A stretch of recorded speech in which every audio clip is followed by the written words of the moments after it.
Didn't know better, I would suspect that you're still carrying a torch for La Charisma. Joe, do you see that very chic-looking couple right there, near the entrance? See them? Yes, I see them. You recognize them? No, I can't say I do. You haven't met the Andersons? About 10 years ago, she threw a dart at the stock market page and she made him invest. And it seems that they were light years ahead of the whole technology curve. We're talking billions. Actually, now you mention it, I do remember that. But I also heard that Dean Anderson was a recluse. But thankfully, his wife, Jewel, is extremely outgoing, and they're our newest benefactors. They just don't know it yet. You are something. Everything you've done tonight, I think you've inspired everybody in this room to want to do something to fight teen addiction. Well, just trying to give back, Joe. What do you say that we go chat up the Andersons? You mean shakedown? We'll find out what kind of a donation they don't yet have in mind. Brooke, the answer to that question is yes, I do still care about Erica. I see. And what does that mean? That the two of you have a future together? No, you're not. Look, Erica's dance card is totally full. She insists that she does not want a man in her life again. The last thing you want me to do right now is ramble on about Erica King. Well, I asked you now, didn't I? You know, Dimitri, once upon a time, last summer, you thought that we had a future. But I said no. I mean, I ran as far away from you as I could possibly get. You were interested, and I wasn't. And now? I mean, what is it that they say about timing? Timing is everything? May I make a generous donation to a worthy cause? You are a very charming individual. I have been told that. Oh, we are much better than good, Joe. We are marvelous, and the Andersons are so generous. No we about it. You're the one. You charmed that old recluse right out of his shell. And out of $200,000. Oh.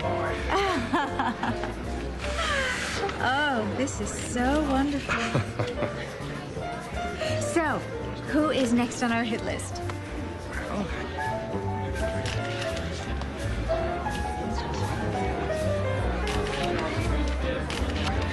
would you mind handling this next donation without me? I really think I need some fresh air.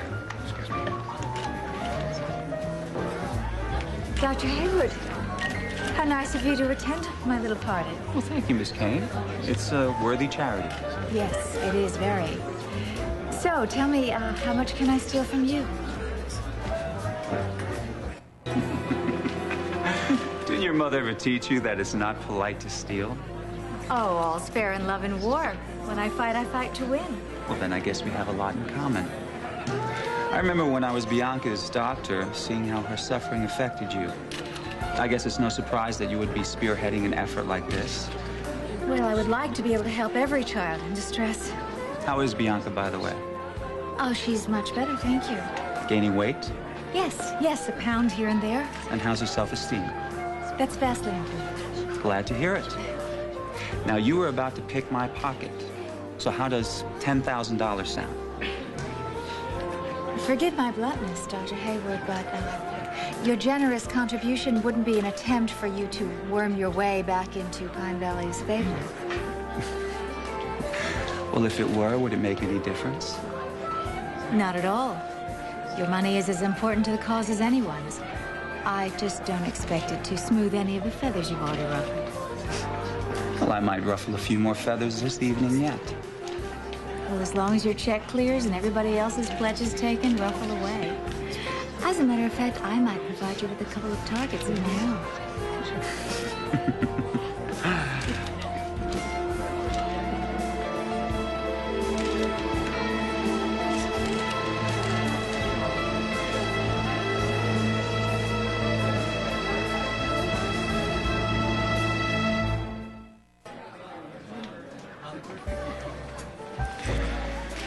Miss Kane, if you would excuse me, I'll go upstairs and get my checkbook.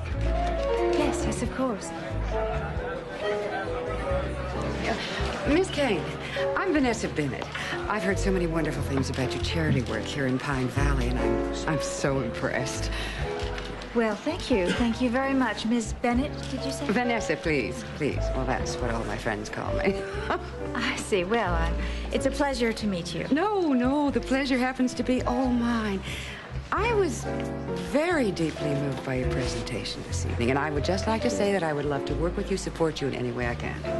Well, how marvelous. Thank you so much. Are you new to Pine Valley? Yes, as a matter of fact, this is my first visit. Business or pleasure? Well, I like to say that if it isn't a pleasure, it's none of my business.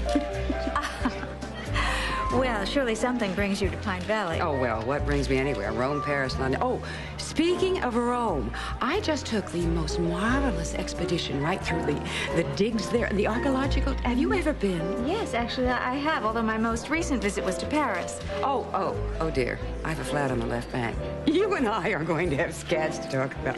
Absolutely. Oh, thank you, darling. Oh, by the way, what do you think of the demise of Miss Rome? Well, enough about Paris. Oh, I would like you to advise me of what I can do while I'm in Pine Valley. I mean, I hate being idle. I feel like such a piece of petrified wood. Well, if you'd like to work, you could work for me. I could keep you very busy. Really? Wonderful. Wonderful. All right. Well, as a matter of fact, I have a meeting right now with one of my Japanese advisors. He insists on working Tokyo hours, if you can believe it. Really? Well, can't you get an assistant to go for you? No. This is much too important for... Well, let me walk you to the parking lot. I could use some fresh air anyway.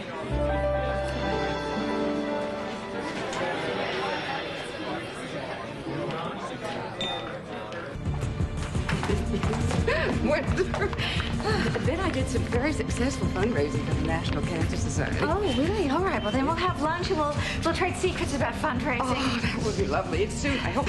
Oh, Vanessa? What is it? Are you all right? Vanessa? Okay. Wait. Yes, Vanessa? Oh, is it Dr. Hayward? Help this woman. I think she might be having a heart attack. Well, what are you waiting for? Come on, help her. She may be dying.